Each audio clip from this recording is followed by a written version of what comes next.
10-0 sounds good. First time since 2014, and a win over a hated rival. That sounds good too. So Florida State accomplishes a lot over the weekend, taking down the Canes in a tough one, 27-20. Now a bit of a scrimmage to get ready for those other guys, the other hated rival, the Gators. Florida State Seminoles live right here at the Voice of College Football. Appreciate you all stopping by. You can contribute a number of ways. We've got the Super Chat available. We've got Venmo, PayPal, and Cash App. We also, of course, will invite your comments and questions there in the live chat. We got George here from Renegade Report. You can catch George, of course, at the Renegade Report, and we will drop that link, as we always do, there in the chat to make it easy for you to find George's work, and, of course, post-game live right here at the Voice of College Football. Hey, George. How's it going, man? Like you said, 10-0. It's a fun time to be a Florida State fan right now, not only with kind of what we have going, but everything else is kind of fun to talk about. We can talk recruiting. We can talk on the field, college football playoff. It's nice, man. But after a kind of rough stretch there, the sun is shining on Tallahassee once again. Yeah, we haven't had these kind of conversations about Florida State in almost 10 years. So here we are. Well, let's pick off the game first and foremost, because that was a heck of a game. And, I want to say that the right team won from the standpoint that Florida State was the better team, but we're definitely challenged. And just your overall thoughts before we start to break down the specifics.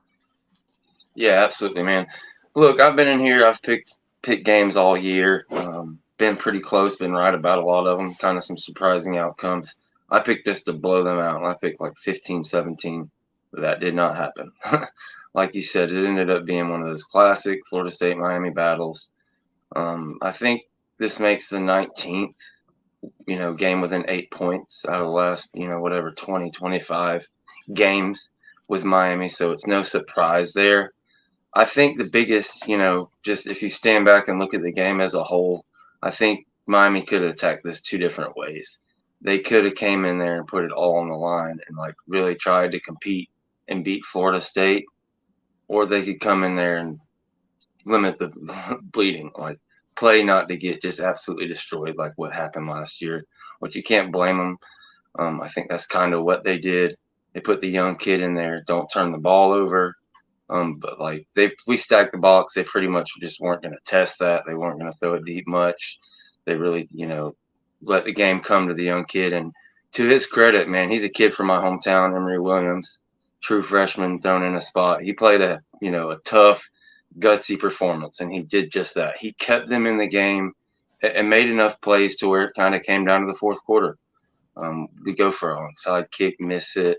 You have that touchdown. That's kind of a fluke. I'm sure we'll talk about more later, like you said, once we get into the specifics. But at the end of the day, these rivalries, you just can't count on going down there and blowing folks out, and you end up with a tough game. I thought it would be more maybe close in the first half and FSU go away with it in the second half. But thanks to that one touchdown there on the sideline, that just, didn't happen. And they had a chance to go down and tie it. But at the end of the day, no matter what narratives you see spun on Twitter about freshmen starting and wide receiver stat lines, Florida State got the victory. Moves to 10-0, undefeated in ACC play. And like you said, you got a little scrimmage here coming up this weekend, and then you get ready for the Gators and most likely Louisville in the ACC title. All right. We keep it rolling. We got Big Game James stopping by. James, what's going on tonight? Not much, man. Just trying to stay dry. Man, nasty week so far. Yeah. Nasty week, huh? Yeah. Weather down here is rough on us. A lot of rain. Uh-oh. Guys are going to make me reconsider going down there. All right. But then the snowfall is going to, you can't get away from bad weather totally. So it's just no way around it. But James, we were just going to start to dissect the Miami game. So what are your overall impressions from what was obviously a close game, but I don't know that anyone can argue that the better team, and I'm not even talking about knowing what the records are going into this game, but just watching this game, that the better team won, although a really good ball game. I think it was a good physical game. There was really, if you watched it, and again, especially upon rewatch, it wasn't as close, anywhere near as close as what the score indicated. But Miami did some really good things that you would do to when you're going up against a team where you're outmanned and you're outmatched. You really try to slow the pace of the game down. You try to murk it up and just try to, prevent the other team from really getting opportunities and shots. There wasn't a lot of offensive drives. Time of possession, I believe, if I remember correctly, Miami had that. Their defense made plays, and I think I said it on when I was talking with Cam, when we were talking to Cam, and I said it in my observations that Miami is the best, worst team I've ever seen in my life. And that came through. Like, you would see where FSU was starting to establish things, and then all of a sudden, somebody just really blows a play, and it just really looks bad. And it looks like Miami was just doing something. And I give them props. I'm gonna be honest with you. I pray that when Brian Kelly reevaluates his defense this year, that the first person that he goes after is Guidry from Miami. I would really like to not see that guy. He has gotten the most out of that defensive front that he got. I would say if I'm a Miami fan, if I'm Miami fan, I'm mad at my offensive coordinator and my head coach because they coached a game where they felt they didn't have a chance to win. They didn't feel they had the bullets to be able to go toe-to-toe with us. So they coached an offensive game where they didn't attack down the field often. The quarterback wasn't as accurate, and they were just hoping that the running game could get going. And I believe that if they took more shots, like the big pass that they had in the second half, if they took more shots, that would have given them opportunity. And this is why I say it, Mark. Outside of that big play, Miami's offense got past the 50 one time. And that was because Florida State started the game off with an onside kick. That means you took absolutely no shots in the second half. That means you had absolutely no faith in your team. And this isn't me just trolling. This is what happened. And I, as a guy who really likes the rivalry and likes everything, why are we calling this a rivalry? Why are we playing this game if we're playing fearful? And it just get rid of all the pomp and circumstance, all the bravado if you're not going to try. And I'm mad at Florida State for not executing.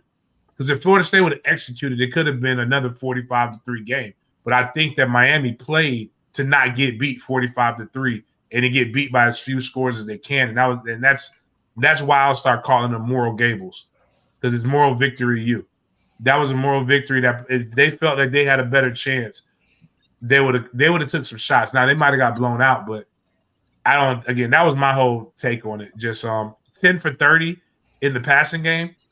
The quarterback, the young man Emory Williams, is 8 for 24 for 175 yards. If you take away the 80-yard play, he was 7 for 23.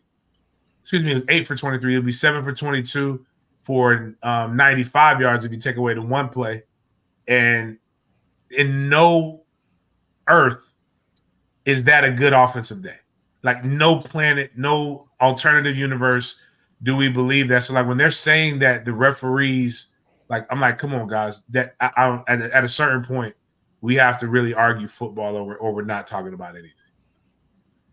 Chris, we're diving into this one. What are your overall impressions of Florida State's performance? They did what they needed to do to win. I mean, Miami came to play as far as the team goes. Unfortunately, their coaching staff, as James was saying, they played not to lose instead of playing to win. They've got a very conservative coaching staff when it comes to the offense. They don't trust their players, but they let their defense do what it's supposed to. If you watch the sideline and you look at Guidry versus the other two, you've got a coach with passion. You've got a coach that's got fire to him. You've got a coach that trusts his guys, puts them on an island if it needs to happen. And you get more out of your players when you trust what they are. Florida State did what was needed. We had 5 drops in that game.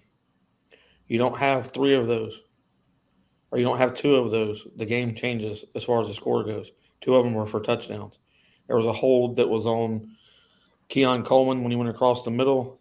They didn't call it. The guy completely grabbed him and turned him around. The ball went over his head. If he would not have grabbed him, that was a touchdown because there was nobody else behind it. But the refs, I won't sit here and say that the refs picked on Florida State because I believed at the time opposite of the new rule. I don't like the new rule for safety. I think that Miami got a safety in that play, but I also think we had an interception and a target that wasn't called either that completely changes the game. I'm impressed that Florida State finds ways to win. I'm less impressed with Florida State being able to play. At times we play down to our competition. We make mistakes when we don't need to. When we went and played LSU the first game of the season, we found out that this team could turn it up at any moment in LSU, so Florida State did so first. We've missed out on that a little bit this year. Since then, we just do enough to win football games, and I don't think that continues. I think once we play Florida, you see a little bit more of a separation there. You see Florida State operate offensively at a higher rate, less drops, things of that nature. And then you get ready for the ACC championship, and you continue to play that way.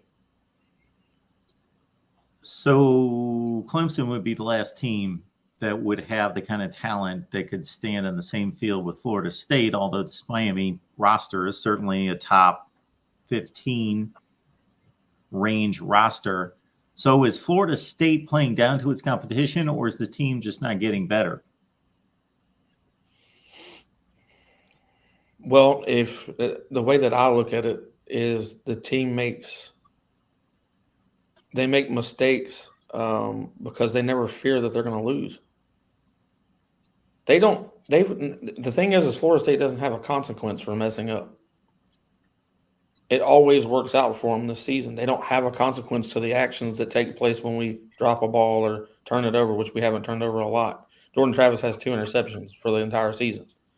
So it's just at times which we've had this issue, and people still have to understand this about Florida State. While there's a lot of veterans on this team, there's a lot of veterans that have never played together till this season. These guys are still getting to know each other, whether we like it or not. Oh, but we're 11 games going into our 11th game. I don't know about everybody else, but playing 11 games together ain't a whole lot. Not when it comes down to the grand scheme of it. That's not a lot of games together. That's one season. But he did this at this school. He did that at that school. Yeah, they ran completely different schemes. And now you've got guys that have been coached to do this from 5 different schools. Now you're trying to retrain them to do what Coach Atkins wants them to do on offense, as far as the line goes. Then now your pulls and stuff that you were naturally doing last year with guys that were under that system for 2 or 3 years, they're gone. Robert Scott being one of your leaders and veterans for this team, he's been out for quite some time. So to me, it's just they're getting to know each other. It's not that they're not getting better. They just don't get consequences. They find ways to win when it's like we make the play at the absolute necessary time that we have to. I just say that, it's the ebbs and flows of an emotional game. I think the crazy part is we're talking about like a defense that's done and I'm looking at the stats that everybody else says. So like right now, FSU has one of the longest streaks of holding a team under 30 points. They also at one point had the longest streak of 30-point touchdown games. It's obvious that that's a stat because those are hard things to do. And if it wasn't, Washington, obviously the Pac-12 teams would be doing this consistently, even with a guy like Michael Penix. But what you've seen is a level of consistency on the defense that's probably rival to nobody, regardless of who you're playing. And I think what it is when we're watching, when I talk about our fan base more than anybody else. When I watch it, Mark, you watch a lot of football too. Everybody, I don't know who else watches it. But I think for some reason, when it comes down, when we watch Florida State, we expect this level of that. We have this level of expectation that every drive is supposed to score, that everything is supposed to happen. Because like right now, we'll talk about, well, they're not doing what Washington's doing on offense. Well, name me a game where Florida State won by 8 points without scoring an offensive touchdown against a 3-win team. And I'll tell you, Washington with a Heisman Trophy leading candidate quarterback had this. And I'll tell you about some games I'll tell you about Rutgers and a struggle that Ohio State's had. But when we look at the end result, we're still looking at multiple point wins. We'll talk about like the last 2 weeks, I'll say, really have been Florida State's offense hasn't achieved it, but you're still talking about a 3-touchdown win against Pitt. And outside of a blown play, a two touchdown score against a rival. You're talking about 41 points against a Syracuse team that at that point hadn't done anything. That was, I think, had only had one loss. You're talking about a Wake Forest team that they put up numbers on. You're talking about a Duke team that, regardless of what people want to say, we talk about how the game actually flew. The only team that was beating Florida State in that game was Florida State. And when you look at the end result, and for what I look at football as a 4-quarter game, it's kind of like, have they regressed or are they really dominating the schedule in which is in front of them? Because it's hard to cover. It's why my quote, good teams win, great teams cover. If it was easy to cover the spread every week, Ohio State would be covering the spread every week. Georgia would be covering the spread every week. Everybody else. And I think when we look at even the Power 5 wins, Florida State has more Power 5 wins than I think it was a Power 5 wins with with a winning record or something like that. Florida State has more than everybody who's ranked in front of them. I don't know if I just know this. Florida State has not played the game that is like a complete 4-quarter game. And to me, that could either be, oh my God, they're just lazy and we don't know when it's going to come.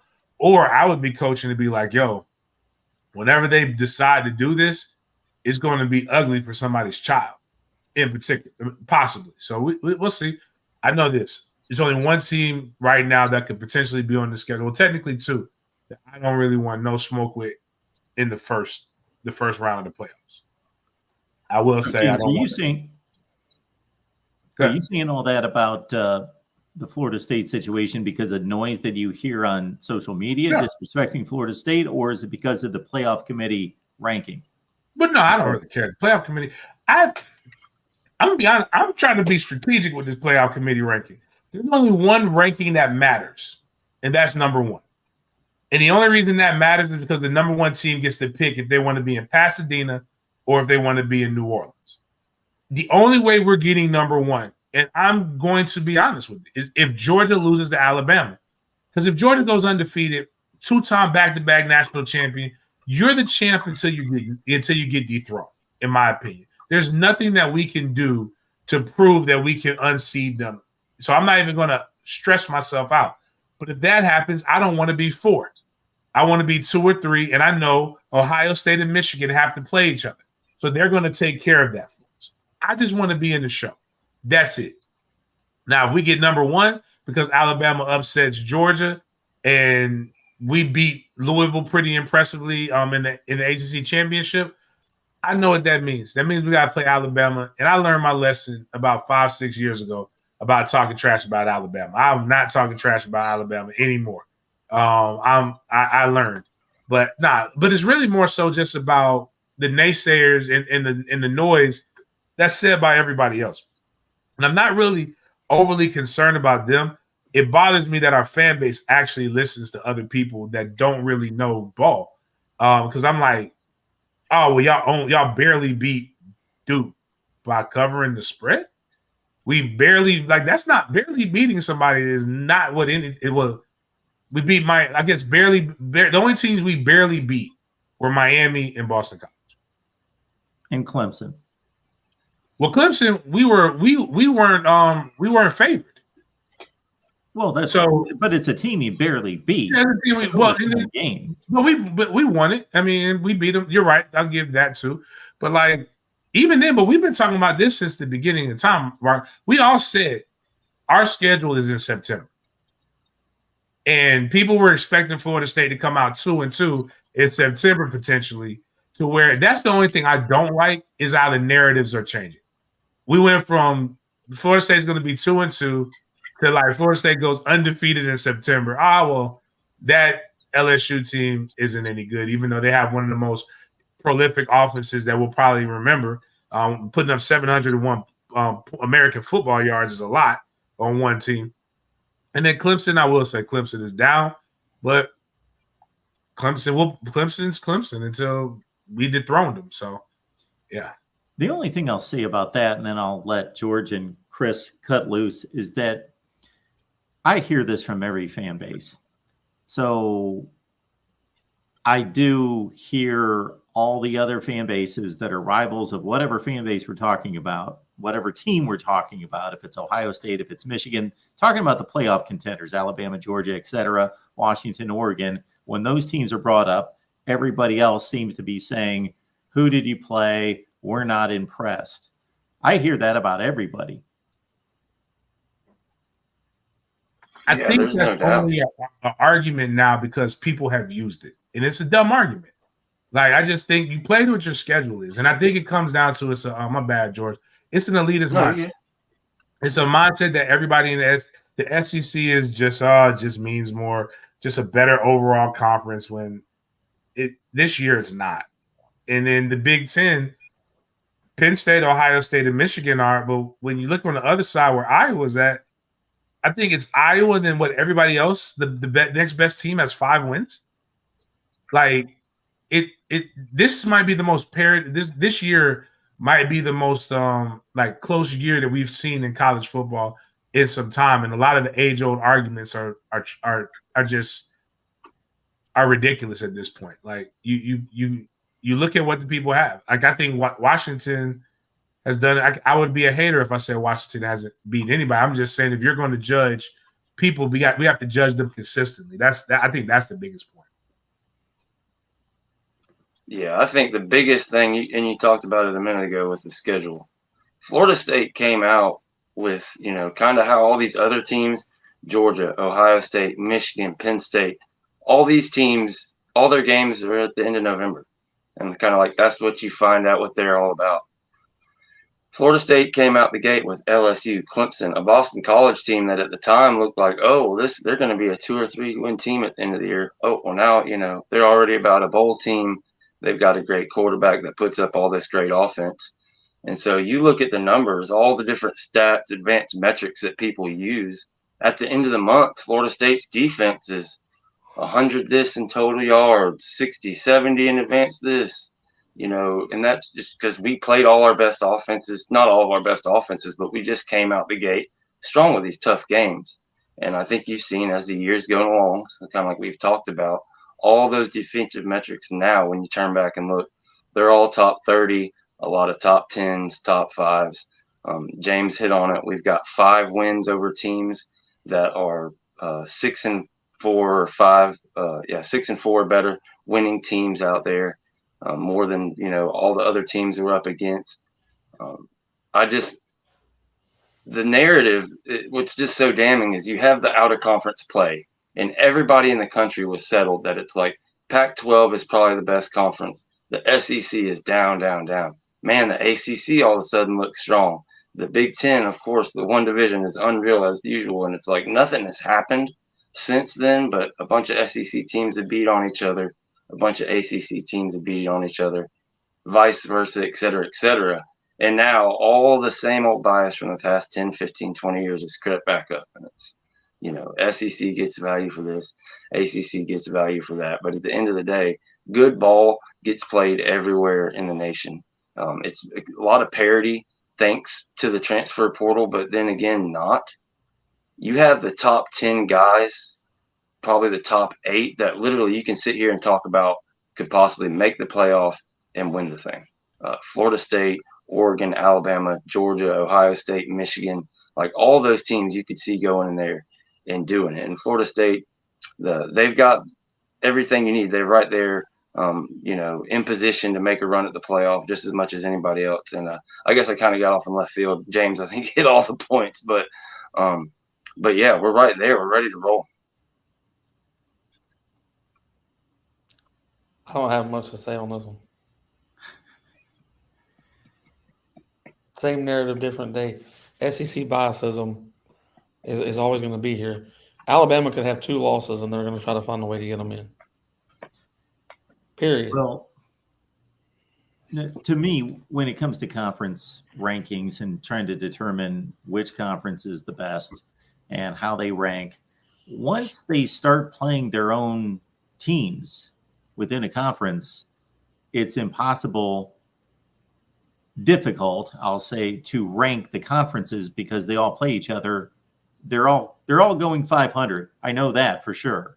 Every conference is going to go 500 because they all just play each other. So everybody's going to win the game and lose the game. It's just a matter of determining each conference, how top heavy is it? What's the distribution of power within the conference? And what does that mean?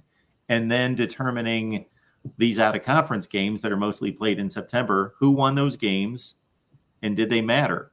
Unfortunately, most of the ones that get scheduled turn out because they were scheduled 10 years ago to be uneven matchups, like Washington going to Michigan State. Well, at one point in time, that would have been a hell of a game, but that's a horrible game. So you only have a few of those that actually turn out. Florida State, LSU, Texas, Alabama, and a couple other ones. And that's about it. And the rest of the games are between different conferences, but they're very uneven that you can't draw any conclusions from Tennessee beating Virginia. And I could go on and on and on because they're not like seeded matchups.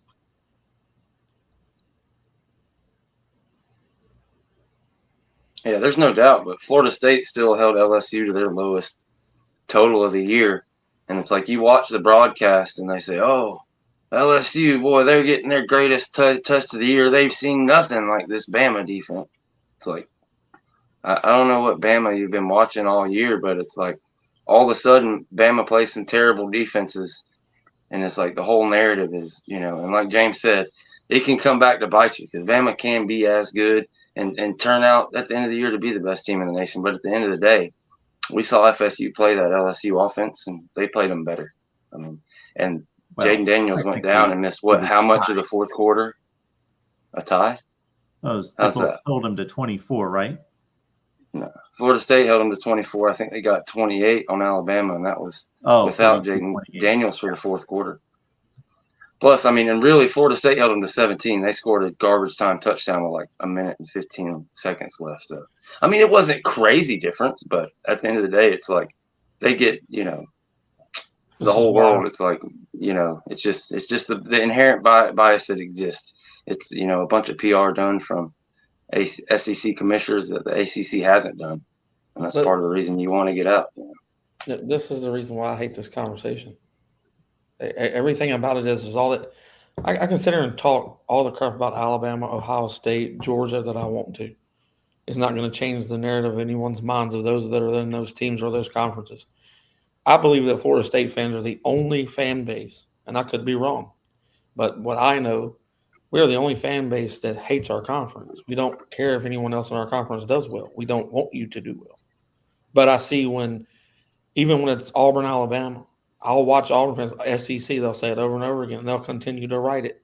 And I'm like, it doesn't help you because a team is going to win it out of your – that doesn't do anything for you.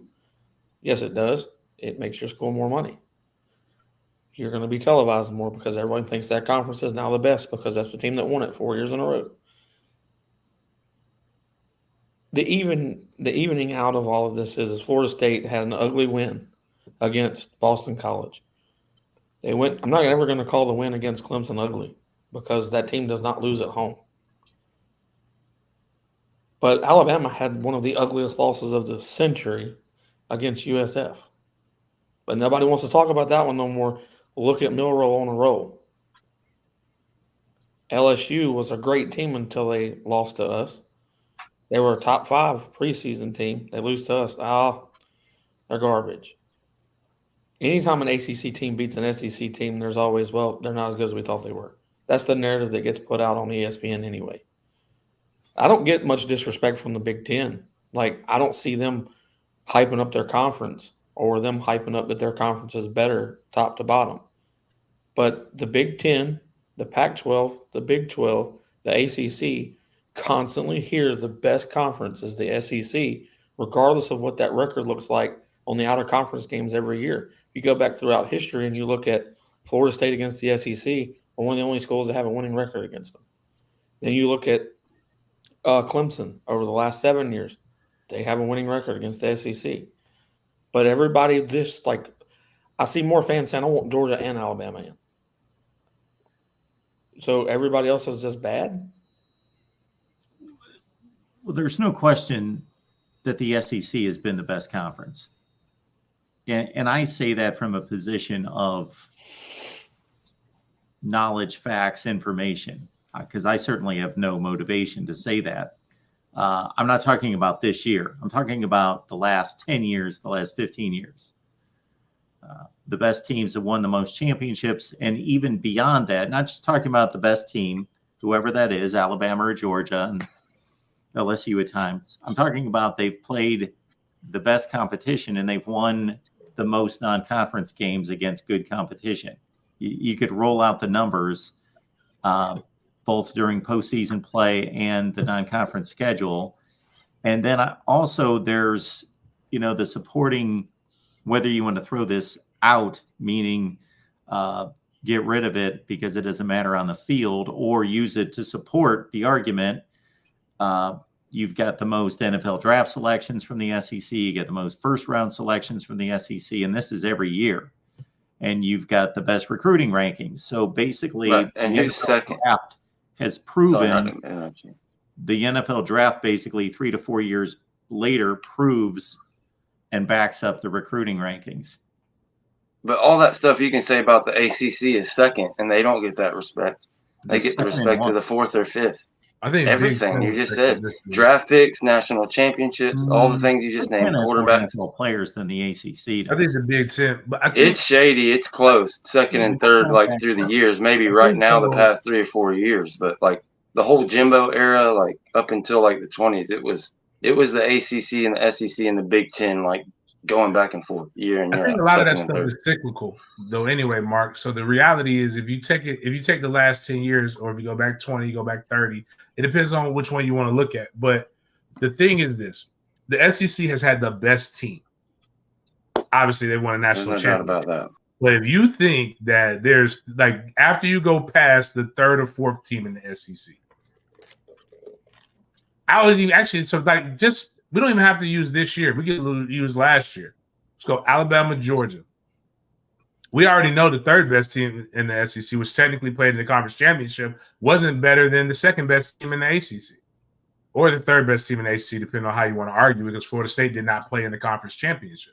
Well, you're arguing that based on one game. No, I'm arguing. Well, you can. It's literally LSU by 1 point, therefore they're better. But did you watch the game? What quarter did they win? Well, I understand that. What statistical category did they win in that game? Based on that logic, Wake Forest was better than Florida State. NC State was better than Florida Wake Forest beat Florida State. NC State beat Florida State. Exactly. But what I'm saying is, if we're talking about top to bottom, so that, Mark, you just proved my argument. That goes right to the bias. Wait, you don't even realize it. Wake Forest beat Florida State, who beat the 3rd best team in the SEC. So based on your premise, what's their conference? I'm not building narratives on one game. I think I can only go off of when one of your things was out of conference play, out of conference record. Exactly. So I'm using out of conference. I'm using one of your things, and that's all I'm doing. Absolutely. But even when you used last year, Wake Forest beat another SEC team in the bowl game. I was looking at the record. I was looking at the postseason stuff. So when I was saying this to you, my point in all of it is after you get past the 1st or 2nd team of any conference, everything after that is basically par for the course. And that's just the reality. Nobody is the only team that I believe I wouldn't even say top to bottom, to the middle of the pack that is better is actually the Big Ten, because when you look at what the Big Ten's records are and what they actually did, the middle of the pack teams fare better than everybody else in the middle of the pack. I don't fear Missouri. There is no fear in playing Missouri. It doesn't mean more. There's no fear in playing Florida right now. But there is a fear in playing Alabama. There is a fear in playing Georgia. Every every other year there's a fear in playing LSU. That third team in the SEC seems to cycle for some reason. But like they do have the best team. But I think when people say they're confusing the best team for the best conference, that doesn't mean you have the best conference. It means Absolutely you have the best not. team. I don't confuse that. So you're talking to the wrong person. That's not my confusion. I am saying that the SEC has been the best conference since about 2005, just consistently, based on everything. But based upon your things, who are all the draft picks coming from? I'm basing it on They're facts. coming from, who are all the draft picks coming from? Alabama, Georgia, LSU. Who are the best teams? What my argument is, they have they're top heavy. So Vanderbilt ain't getting 10 guys drafted. It's not top heavy. So basically, LSU, we're taking it number 3. Actually, Tennessee was a better team than LSU last year. They just happened to be behind Georgia. So actually, LSU was the 4th best team in the conference. So Tennessee, what did they do? They beat the ACC champion in a bowl game. South Carolina was what? They lost to Notre Dame 8-5. And they beat Clemson, who was the ACC champion, who went 9-0 in the ACC. If we would take the SEC's out-of-conference wins every year and compare them to the other conferences, it wouldn't be close. And I mean top to bottom. I mean, this conference last year, this conference beat Ohio State, Utah, Oregon, Kansas State, TCU. I could keep going. The conference or Georgia. No. They also lost. The team that beat Utah. The team that beat Utah lost to Oregon State, and they scored 31-3. That's the Florida State. Like they literally, Oregon State lost to Utah. So I'm saying, like, there's no comparison between the ACC's wins last year and the SEC's wins out of conference. Head to head. And if you're going to take Georgia out of the equation, you got to take somebody else out of the ACC. Head to head with the SEC, the ACC.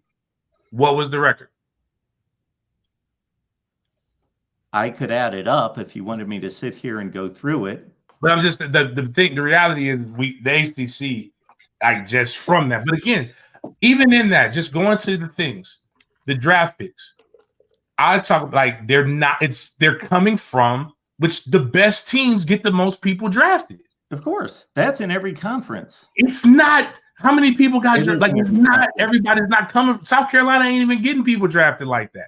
Like a lot of teams aren't. I'm just saying, like it's the top. About like the 10th best team in the SEC, South Carolina. We're talking way down the ranks, which is Clemson last year. They're not. They're a top. They're just like everybody else.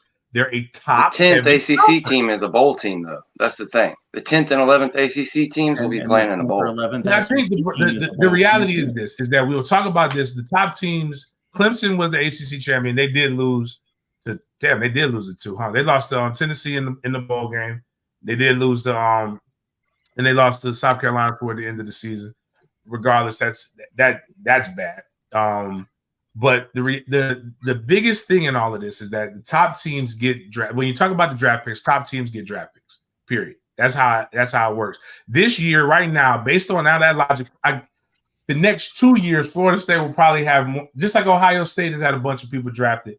I'm not going to say Florida State is better than everybody in the SEC because we'll probably have combined more draft picks because we're top heavy this year.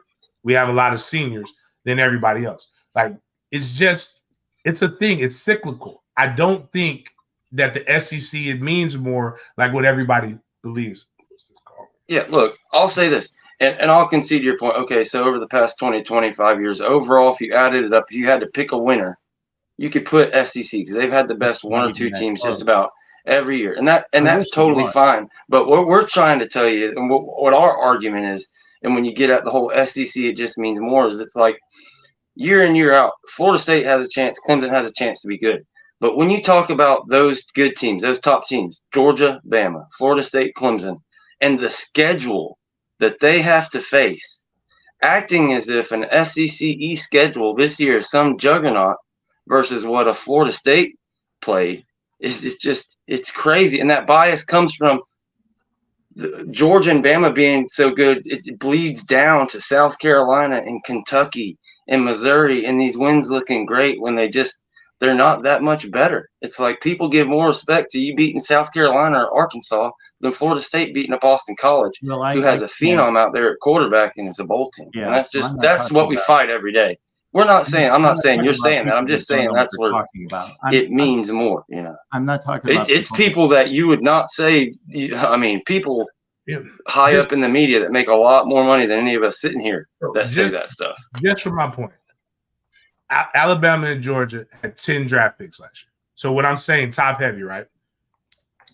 The best teams have the most people drafted. Ohio State had 9. But guess what? The next best team, Florida, LSU, they had 6. You know what that's comparable to? Everybody else in the freaking nation. I understand that, but they're like 5th or 6th in the SEC. You can't compare them to the best teams. What I'm saying is that's not the art. The argument was, one of the arguments was the SEC is the best because draft picks. I'm saying the top 2 teams are the best because they have the most draft picks. That's why the top team in the Big Ten, Michigan had the most draft picks. Duh, that's what I'm saying. That's a no-brainer for the most part. And I'm outside of that. Everybody else, top team, everybody else has about 6.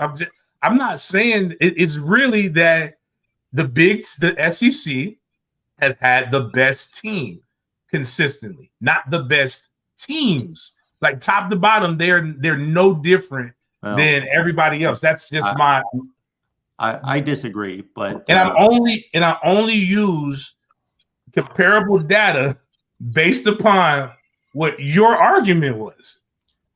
So I'm only going with that. I'm not trying to disprove it. I'm just saying, like, hey, I can't see it because, like, I'm trying to. I only looked it up because I was trying to find out. I was like, you know what, this does make more sense. But when I'm looking at the data, it's like, it proves, like, yeah, if Bama's the best team, they would have the most. Like this year right now, Florida State will probably have at least 7 to 8 guys drafted this year. They're one of the better teams. It makes sense. Sure. It's the reason why they only had 1 guy drafted last year, and people said they sucked, but that was because they were a heavy underclass team. It makes sense. That's what the best teams do. But anyways, regardless of that, this year, I'm not talking about this year because I would not say that the SEC is the best conference this year. Well, and that's kind of how we got started on this. It's like the bias from the past 20 years just has crept into this year, and that's what we're still fighting now. Is that when we're looking at the playoff, like right now, the playoff selection? People will argue that. Well, actually, I think they would have an argument. But it would be the bias of the SEC that if Bama loses to Georgia, or if Georgia loses to Bama, both teams should be in. Which the better argument would be if Michigan loses, or the loser of Michigan or Ohio State, and they continue. Like, for example, if Michigan beats Ohio State, I would argue that the defeat of Penn State and other teams should be weighed just as heavily as a Bama beating Georgia, especially when they lost to Texas. But it's just, like, I think that's what everybody's saying. Here's my thought. The narrative is the opposite. If we could have God come down and tell us exactly who the 4 best teams are, that would be great. We would know, okay, those are the 4 best. They go in. But since we can't do that, then my thought is I want as many conferences represented as possible. Unless Utah wins a Pac-12 like they did last year. They were 10-3. Okay, they've eliminated themselves because they've lost too many games. And if that's the case, like last year, Ohio State sitting there with only 1 loss. They didn't win the conference, but they clearly had a better record than everybody else. So they were just selected. But that aside, I would like to see, since we don't know, unless there's a relatively bad team that wins a conference. You know what I mean? They're not bad, but they don't deserve a playoff spot. I would like to see it spread out among the conference champions, because I believe you need to win a conference, because we only got 4 spots for 5 conferences. So you need to win a conference. Yeah, I agree there. I mean, conference champions is the motive. Like, and James is right. I've seen this a ton. I went back and forth with smart people online that really believe that if Georgia beats Bama, those 2 are going to get in. I know it's not right, but it's going to happen. This and that. Oregon's going to get left out. All this. Well, like that year, like you said last year, how Ohio State got in, Pitt was 10-3 or whatever. The year that UGA and Bama both got in, you had like 10-3 Pac-12, 10-3 Big 12. You had the ACC championship with 2 or 3 losses. Like, it was just crazy. It was the same year you got Cincinnati in. That was your 3rd or 4th team. So it's like, that was there's no chance, knock on wood. I don't see there's any way that happens this year. Like, Doesn't look like it. If Bama beats Georgia, Bama's in, and Texas is in, if they happen to win out. And then you have your argument, down the line. The one thing I know about that right now, winning you're in. All this is irrelevant if we don't take care of North Alabama, and I'm afraid of North Alabama this week. But I have my reasons. It has nothing to do with skill. Mark, I don't know if you've paid attention to this, but every time a top team plays on the CW, they lose. And Florida State's game is playing right after Gilmore Girls and before reruns of Dawson's Creek on CW, and I am terrified because I made that comment the other day. I said, I'm going through the TV listings and go, oh, CW, Florida State. That's going to put that theory to the test. Right. I think we're good enough. We're just good enough to be able to overcome that, but it's been some wild stuff that's happened on the CW. I think they do it for ratings, but that, and then just Florida. I think, again, as I said last year, until Florida's tough. I mean, I don't like cosplay Kirby Smart, but their offense, I think Florida fans, for whatever reason, are mad at their offense that's putting up over 30 points a game, but their defense is giving up 50. Like, it doesn't. Like, none of that makes sense. But if Florida State does what they're supposed to do, there's no question of where they'll be at for the game. The only question will be, will it be Pasadena or will it be New Orleans? So here are my rankings.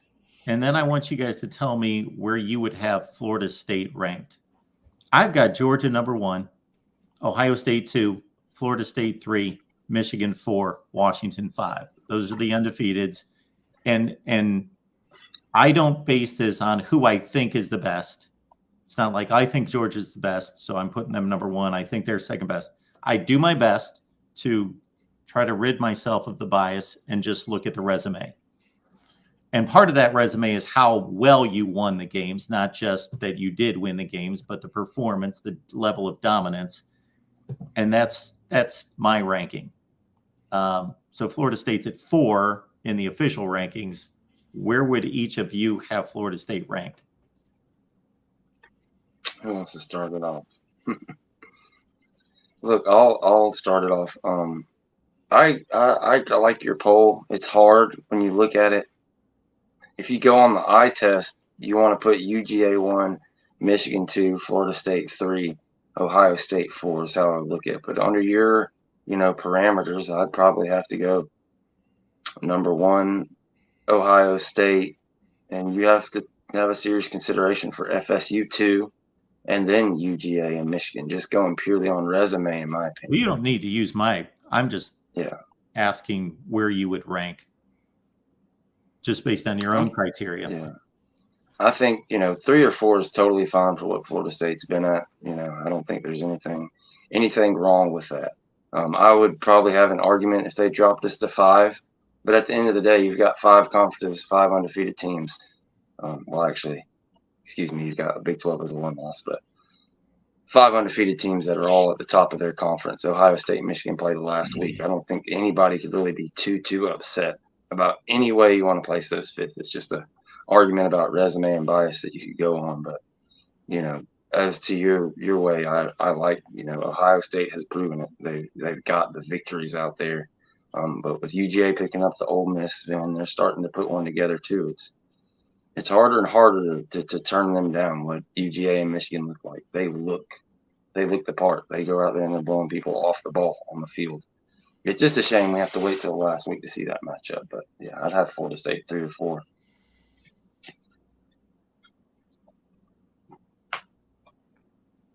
Oh man, all right.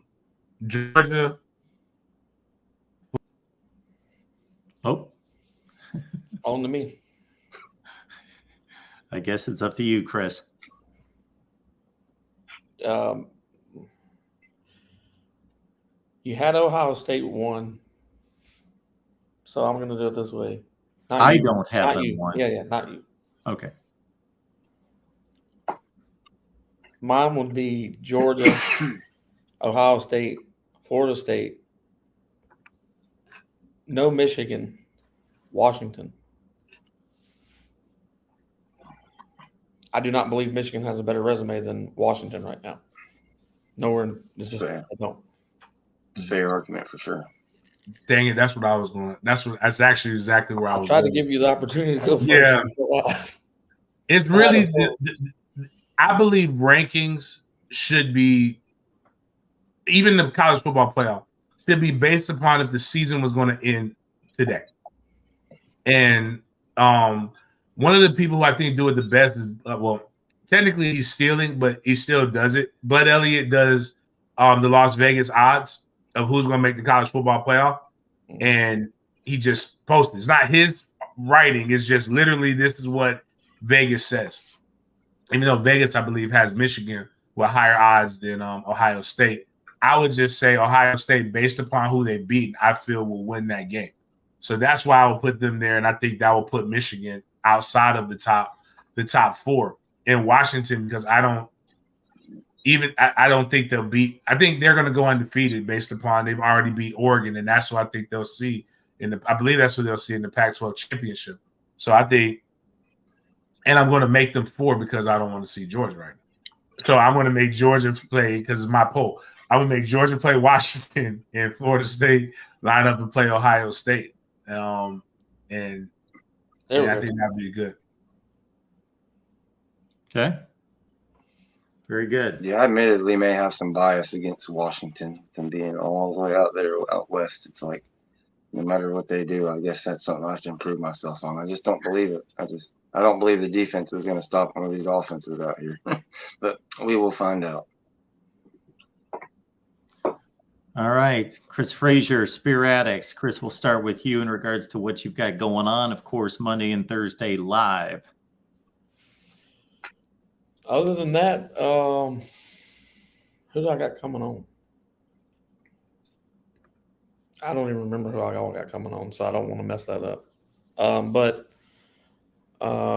mainly, man, I'm in Nashville with a big sports company that I've spoke about already on the show. But all I can say is this company knows how to party. They don't. They don't do anything else besides party. They give me numbers and they party, and then we party, and then we get numbers, and then we party and party and party, and then we get numbers again. So, I mean, it's a big deal for everybody that's obviously sitting on this show for it to work out. But I don't know. I've met with, I guess, 3 total companies this year. This one seems to be the best option, and also the most probable for them to be able to handle what it is that I'm trying to handle. We'll all actually get paid what we're worth, and probably then some. They're probably overpaying a little bit, but they're good with it. That's what I've been focused on for the past, I don't know, probably 6 months. Like when people keep asking me, hey man, how come you're not doing more shows? I'm literally trying to do more shows, just in a more professional way, where it's set up the way it's supposed to be, and all of the good stuff. But yep. Me too. Yeah, we'll get there. Oh yeah, we're gonna get there. It's happening. I talked to James earlier. Get rid of all this. Yeah. Yep. I talked to James earlier, and gave him as much update as I could. I need to be able to do it with everybody. I literally rushed here from I literally had to ask them to not. I don't need to party tonight. I need to go. So Need a night off, man. it's I can't keep up with these young ones anymore. And then the crazy thing is this company is very youthful. And I'm trying to think of the word that I want to use, but a multitude of races, and there's no biases or no. And I mean, they're trying to put a show on too. I'm not ignorant. I know that some of it's showmanship, but when I get to talk to the real people that work there, and they tell me, I mean, if I have a boss, I don't know who it is. And I'm not trying to work for the company. I'm trying to just their brand back me. That's the way I'm doing it. Or I say me, us. I just can't speak for everyone on everything. So I know what I will agree to. I don't know what everybody else agrees to. I know what I will say yes to. I don't have a problem with thinking that everybody's going to say yes to that number, but I'm not everybody else. But I don't think there will be a problem. What else? There's something else that I'm trying not to forget. Oh, so Mondays and Thursdays are at 8 p.m. Sundays are at 4 p.m. for the call-in show. And I'm giving away, I think it's 6 ACC championship tickets, if I'm not mistaken, that were gifted to me on Thursday's show of not this week, Monday's show of next week. It's a hot ticket. I better get there. That's all I got going. Awesome. George. Man, of course, the post-game show. Make sure y'all get there. North Alabama this week. They're still going to do the post-game show right after the game. And then actually right after this ends, we've got, for the FSU Twitter people, we've got Jen Knoll 2013. She's going to jump on the podcast with me. She has been airing out all these dozens of Miami and Florida podcasters and their crazy takes about, Keon Coleman and our wide receiver core and all this good stuff over the past couple of weeks. So we're going to have some fun talking about recruiting and what's going on with UF and the Miami win and all that good stuff. Before we kick it to James, this just came to mind talking about all this conference ratings and rankings in 2016. Even though between the ears, my head and my heart, well, not my heart, my head was telling me the SEC is still the best conference because the numbers were Clemson won the national championship. Florida State beat Michigan in the Orange Bowl. The ACC went 10-3 in postseason play, went through all the numbers, the metrics, the non-conference schedule. I said the ACC is the number one conference. So I do my best to factor all that in. And this year, the SEC has certainly not been anywhere close to the best. James, what do you got going on? Same old, just big Den Media Group. I'm trying to get to 4,000 subs. We're 785 away. Been doing a lot of good stuff. If we get to, I'm not like Chris. I think I've been too philanthropic this year. But if we get to 5,000 subs, we will be giving away 2 passes, 2 tickets to the ACC championship. We will be doing a tailgate for the ACC championship up in Charlotte. And then we get to certain numbers, we'll give away some bowl tickets as well. And I think if I got over 200 members, so we're doing big membership pushes. But the big thing, I think on Monday we're going to roll out big games, gifts for good grades. So the kids who participate in my book bag drive in Tallahassee and Jacksonville that have kept up with us with their report cards, if their marks look good or they've got some citizenship things that they've done a good job, they've shown some improvement, they get a up to $30 Christmas gift. So if anybody wants to donate money toward that, it's either you could go buy the gift on our Amazon wish list, which I'm probably going to try to get through your channel, Mark, because you still do that, right? I know you used to do that.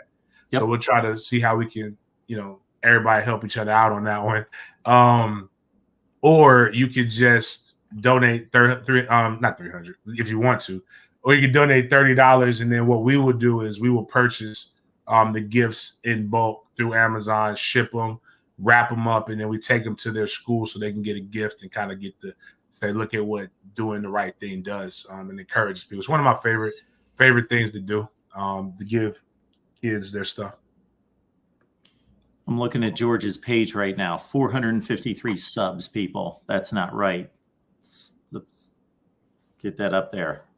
George, I said this last week. We'll have to figure it out. We need to get you on a call-in show. I usually have a couple hundred on the main channel. Introduce you and push people to sub. For sure. We'll do it. And kind of like Chris said, we're working on getting it more professional. So y'all jump in. We got a fun show coming up right after this. Appreciate y'all. Awesome. Thanks, guys. Without you three, we don't have a show here. We don't have a channel. So thank you, Chris, George, James. You guys are great. It's all about the Noles, baby. See you all next week.